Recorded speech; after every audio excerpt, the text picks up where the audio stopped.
Exclusion Act itself isn't talked about much in textbooks because for myself, for example, I went to the University of California at Berkeley in the late 50s, early 60s, and my political education started there because at Cal, it's called Cal by us who went there, my political education started with learning about the civil rights movement from the American South, led by Dr. Martin Luther King.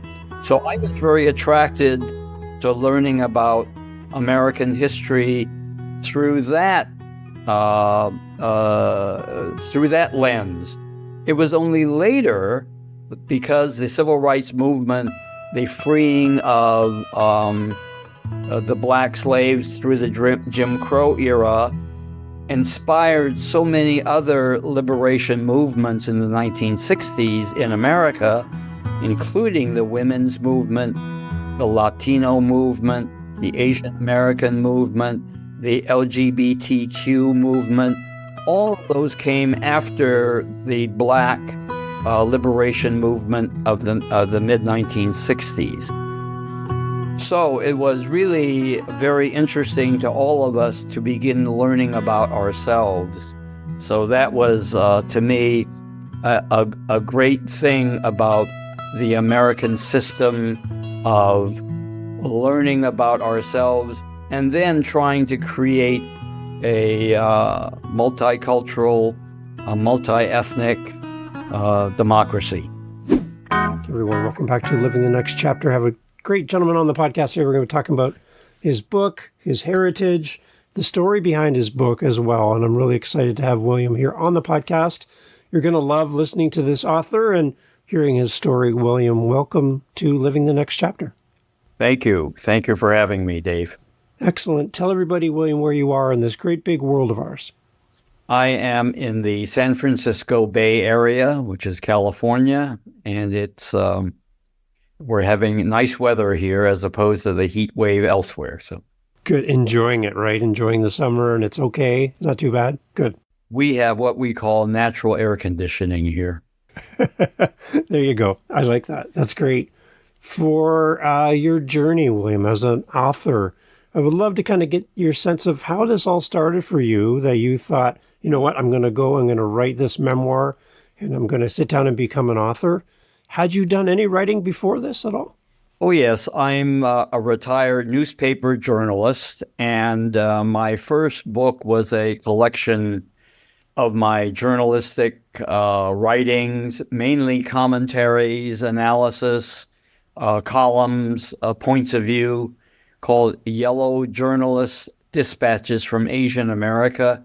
It was published in 2001 by Temple University Press. So that was my first book. And 20 some odd years later, I have this memoir, also published by Temple University Press. And the beginnings of the project goes back to 2011, when my late wife and I usually host our family's Chinese New Year celebration here in Northern California. And the following year, I told my family that was the centennial, the 100th year anniversary of my father coming from China to America, 2012. He came in 1912. And my sisters, of course, know that, but many of our children and grandchildren don't know much about our father, or in their case, grandfather or great-grandfather. So I took it upon myself to tell them that I would have something for them in terms of a family history by 2012. Well, little did I know that at that time, I was really unable to produce a document for them the year later, because I was getting into my research and I found that I really needed to do a lot more work, which then stretched for another more than a decade, interrupted a little bit by the pandemic shutdown. And I finally was able to finish it and get it published earlier this year. And it turned out to be a memoir of my father's journey from China, living in Oakland's Chinatown, me coming along as his only son in Oakland Chinatown, and then my journey into the American mainstream as a newspaper, a reporter, and then later an editor and a columnist. And I thought that would be a good story to tell, given the fact that, at least in the United States, immigration has always been, or has been, a hot button political issue for more than almost 2 decades. I mean, two centuries, sorry, not decades. Yeah.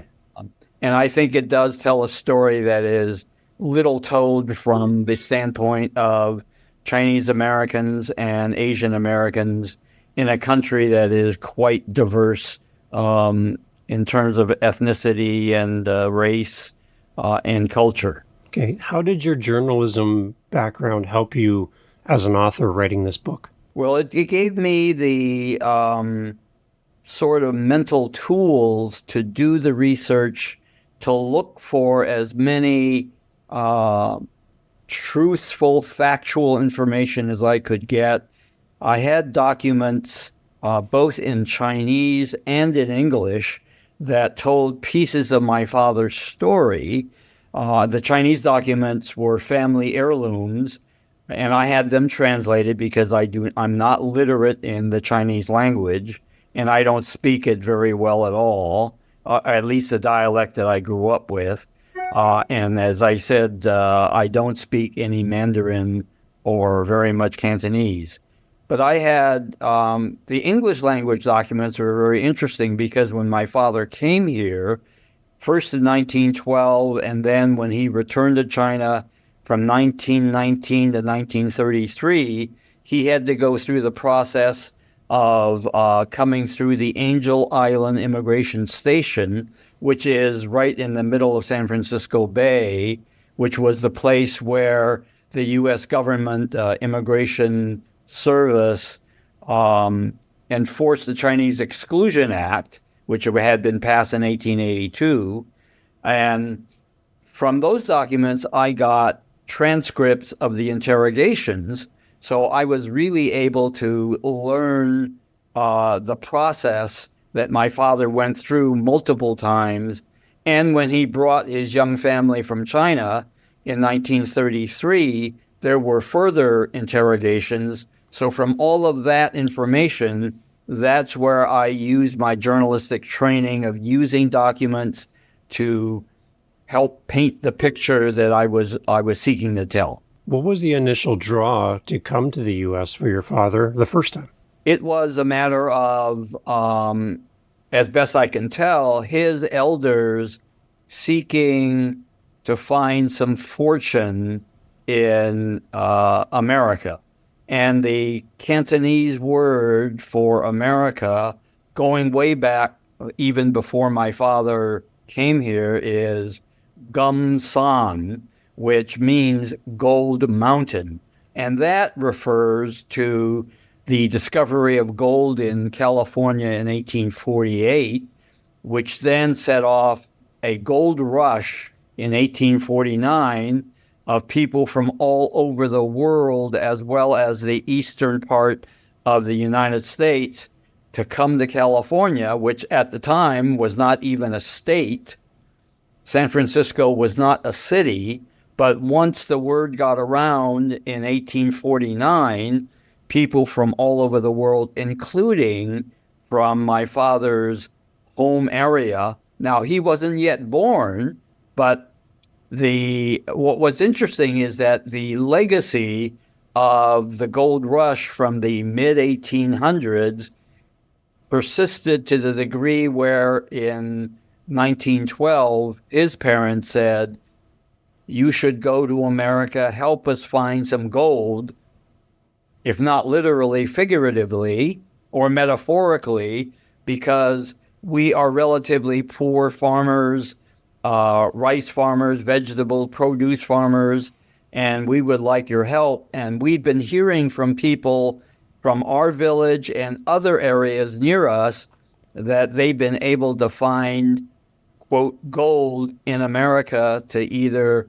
send back, or you would come back after a year or two or three finding this gold in America. So that was the incentive, to find some ways of improving their lives in these poor Chinese villages. So when you're writing Sons of Chinatown, did you have a goal in mind that you were working towards as a writer, or is it just about capturing the story? What was the overarching rationale for you as the author to write this book? Well, as I said earlier, it was first a family history. Yeah. And I had no intention at the time when the idea was conceived as a writing exercise to do anything more than tell my father's story. But as I got further into the research, I knew broad outlines of the immigration history of Chinese to America, but I didn't know it to the degree that I did after I was doing some research, using the documents that I had mentioned earlier, reading some books that had been written about the Angel Island immigration station, learning more about the Chinese Exclusion Act.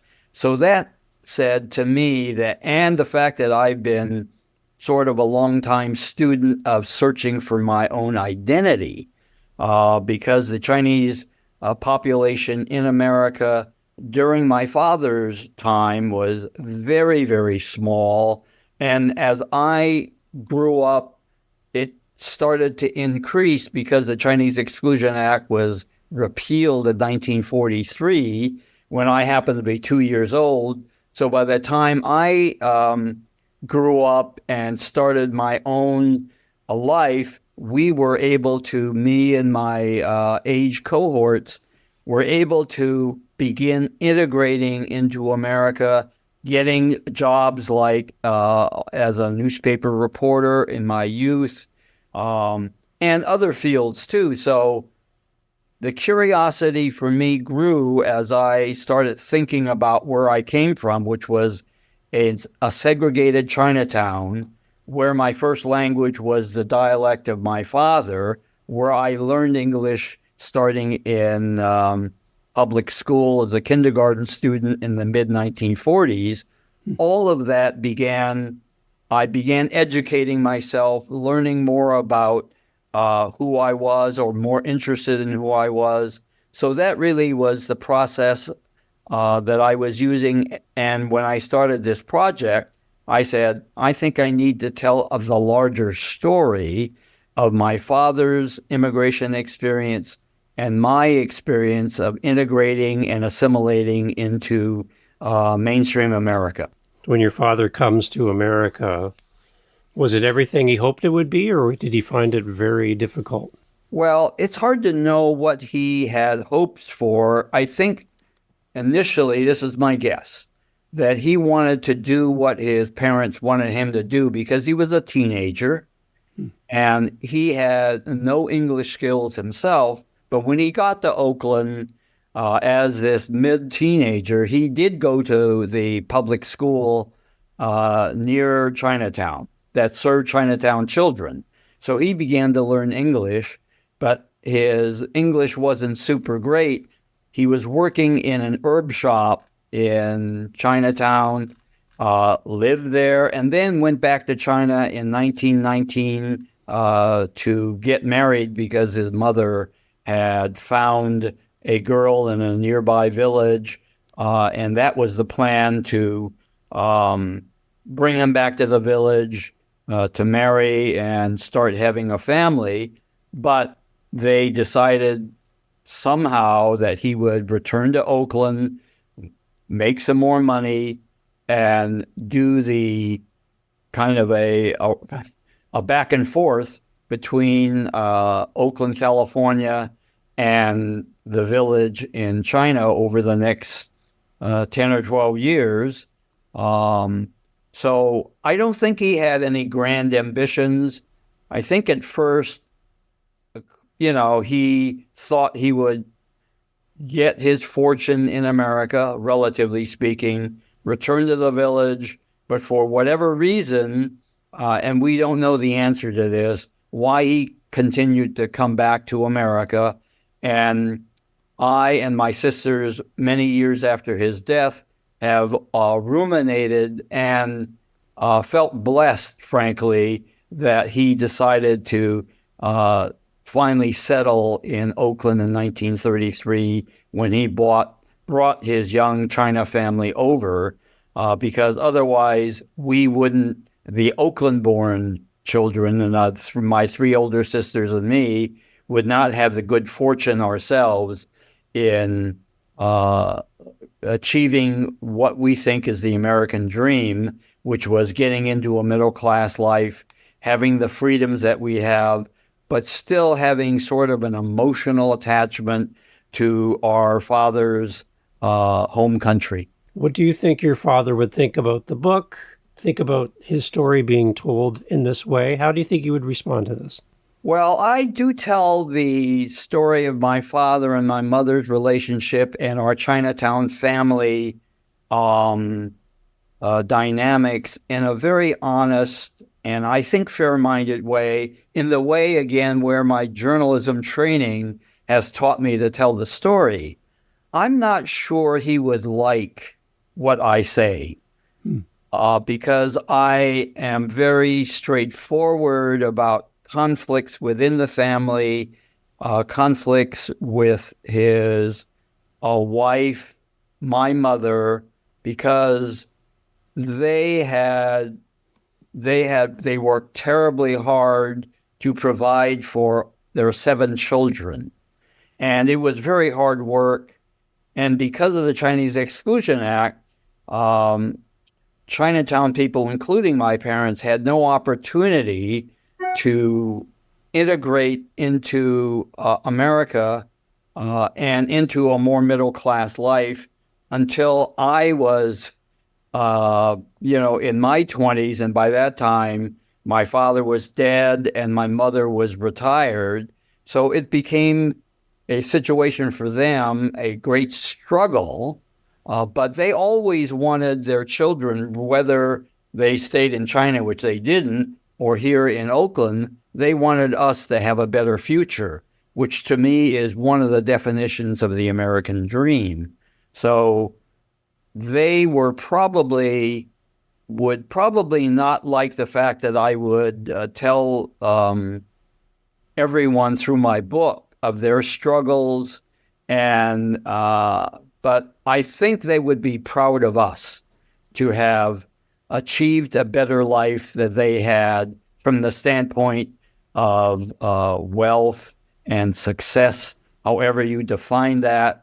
They might not like the fact that we have lost some of our root Chinese cultural heritage, but I think that is the interesting dynamic of how many immigrants, wherever they are, going from a home situation to a new situation, there is either a assimilation, acculturation process that goes on regardless of what your race and ethnicity is, if you are going to make a life in your new home. And so it's an interesting question. I just don't know whether they would like what I said about them and the family dynamics, but they would be proud, I think, that their children have made it in America. For those, William, who are listening, we have a global audience. Some of them might not be as familiar with the Chinese Exclusion Act. Can you kind of unpack that for the listeners as well? Sure. The earliest Chinese came during the gold rush, which was really in the 1850s.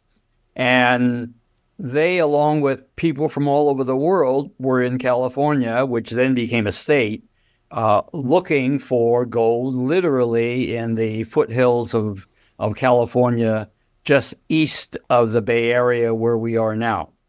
And the reception of many of the Chinese miners, as we called them in those days, was not a happy experience for the miners. for the Chinese miners. So the overall receptivity of the Chinese newcomers to America was on the negative side.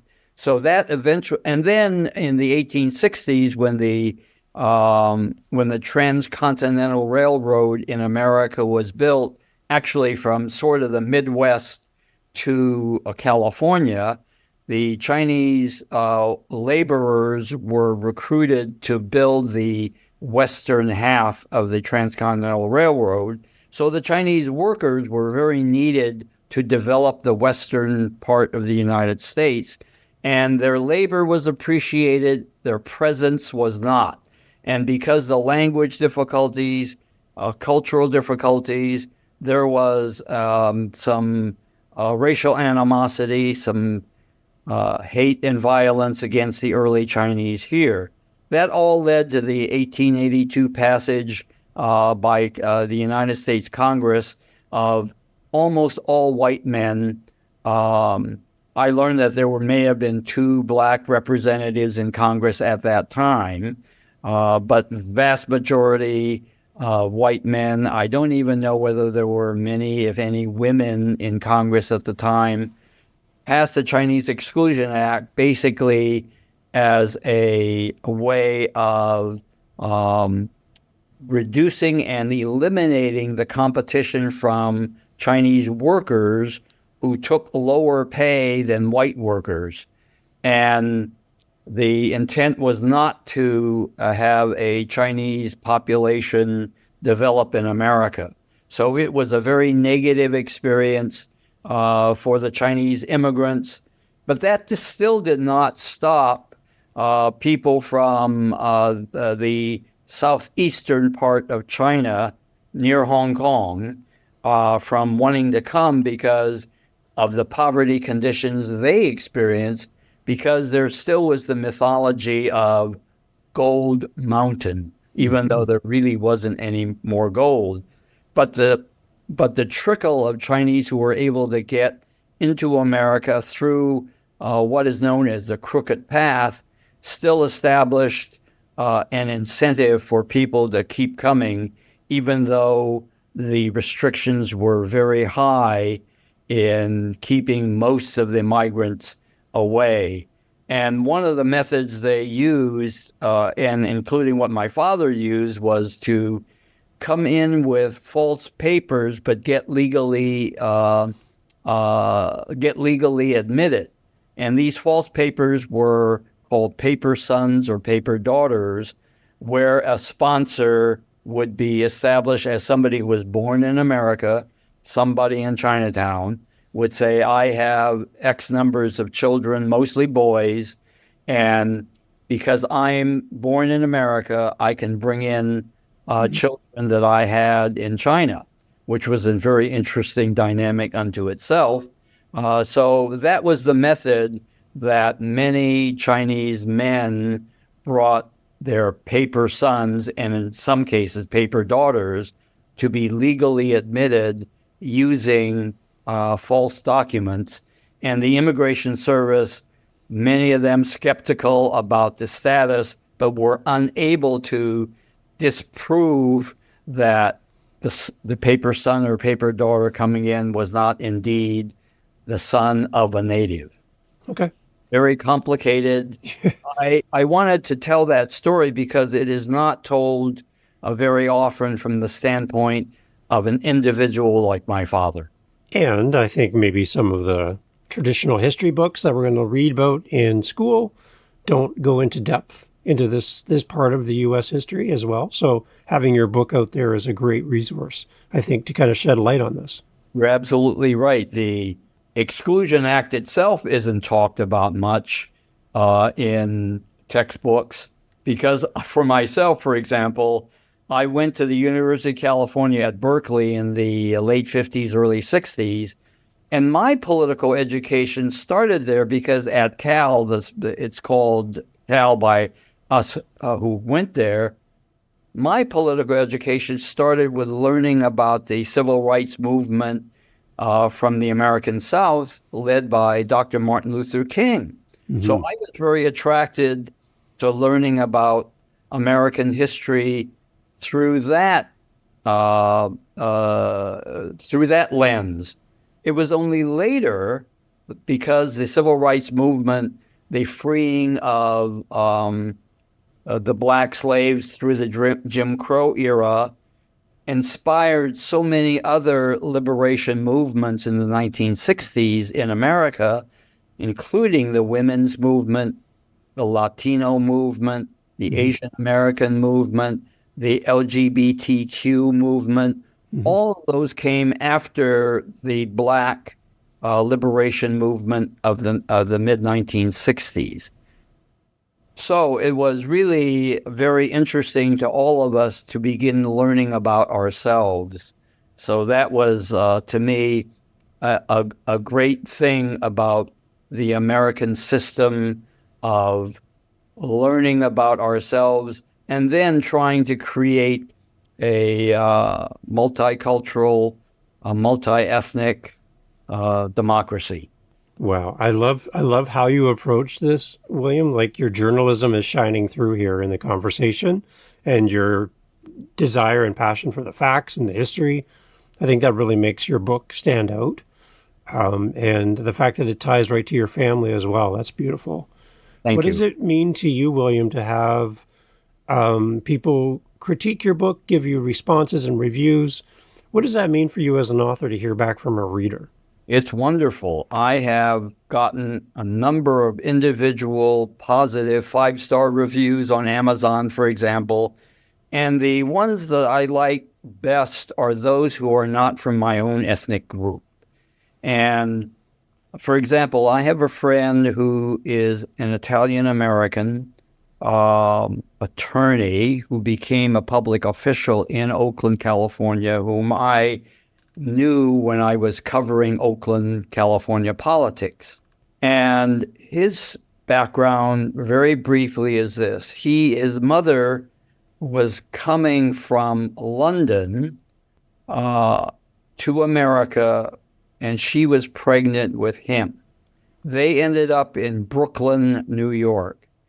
And he grew up in an Italian-American community in Brooklyn. So when he read my story, now he and I are friends, but he didn't know all of what I revealed in my book.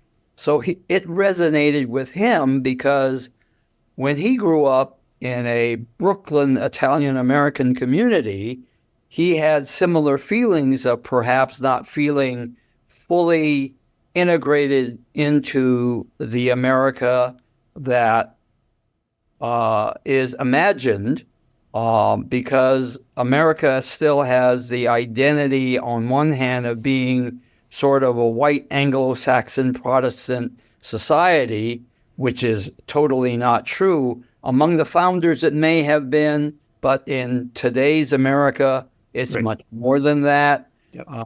So it really resonated with him, and I was so happy to get that kind of reaction.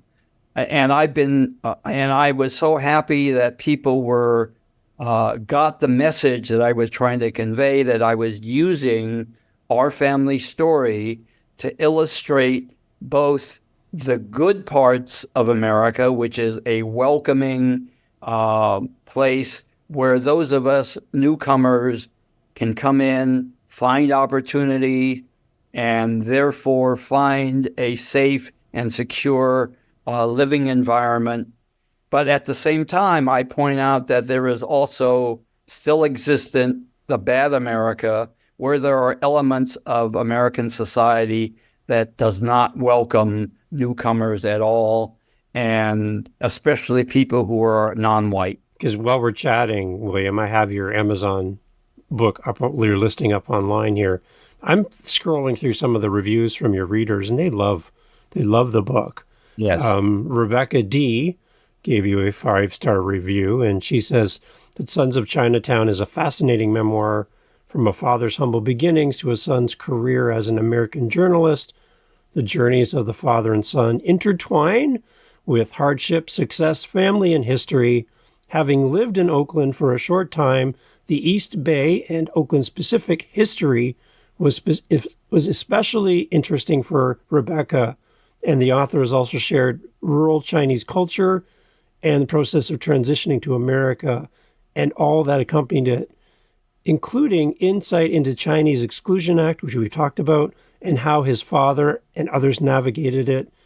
The author ended Sons of Chinatown with a powerful epilogue that will be something I think about for a long while. I recommend this book to any reader interested in immigration, the history of Oakland, Chinatowns, rural China, career journalism, and more. It's a must-read for all Oaklanders. So for Rebecca, William, what would you like to say to Rebecca as she's left you this great review? I'm very happy with the review, but I would say not just all Oaklanders, but people who are interested in immigration and how people from different countries and cultures, right? And this applies not just to America, although we Americans can get a little myopic about that, but this happens all over the world, and we know that. And from my distance reading about what's happening in Europe, for example, where non-white people have, for many years, refugees from all the different wars from different regions try to get to England, London, France, Germany, all the other countries that have economic power and presumably some freedoms and some opportunities. It's a story that I think will resonate with many people who are not from Oakland. There you go. It's great. So William, again, for the book, I can see it here on Amazon, but we can go and buy our copy. I'm encouraging everyone when they buy their copy to leave a great review. It always helps the other people that are thinking about making a purchase that this is the right book for them. And it's an encouragement for our authors as well to get that kind of feedback. So as far as connecting with you, William, and to know more about you as an author and to follow your journey, where do we go and how do we connect with you? Well, the website is williamgwong.com. And we can access there. And then the book, it's available on Amazon. Where else can we pick up a copy of your book? Well, bookstores, presumably. I don't know which ones have them. I believe in the Bay Area, there are a number of bookstores that have them. Other than that, I simply don't know, but Amazon would be a good place to start Sons of Chinatown. William, thank you so much for doing this today. Thank you for writing this book, for honoring your family and sharing their story and putting a spotlight on a time in our history for the U.S. listeners there and down in the U.S. I'm in Canada, but for the U.S. listeners specifically on maybe how we can be more welcoming in our world and bring more and more of the world into our world. I think this is a great book to open our eyes to that. So thank you, William, so much for doing this. Thank you very much. And just one final word. I think my book is really an inspiring, upbeat story about immigration. Excellent. Thank you for that, William. Thank you so much for being part of the show. Thank you, Dave. Hey, thanks for being here for the Living the Next Chapter podcast. So glad to have you as part of our family of listeners. There's a seat for you just here on Living the Next Chapter, and I'm so happy that you have listened to all the way to the end. Wow, you are now my new bestie. I want to let you know that I host 7 other podcasts on top of Living the Next Chapter. Yep, 8 total. One of them is called the How To Podcast series. If you are thinking, you know what, Dave, this podcast thing seems like a lot of fun. Well, I'll give you a secret. It is. It's a great, amazing, fun time where you can get to meet great people, get your word out there, promote your book, promote what your coaching program, whatever you're doing. Podcasting is great. And if you want to learn how to do this, what you're hearing right now, head over to howtopodcast.ca and look up the How to Podcast series on YouTube, whatever app you're listening on. You'll find me there. And I'd love for you to come listen to how to do this. And if you're interested and have questions on how to podcast, reach out to me at howtopodcast.ca. Thank you for listening. Talk soon.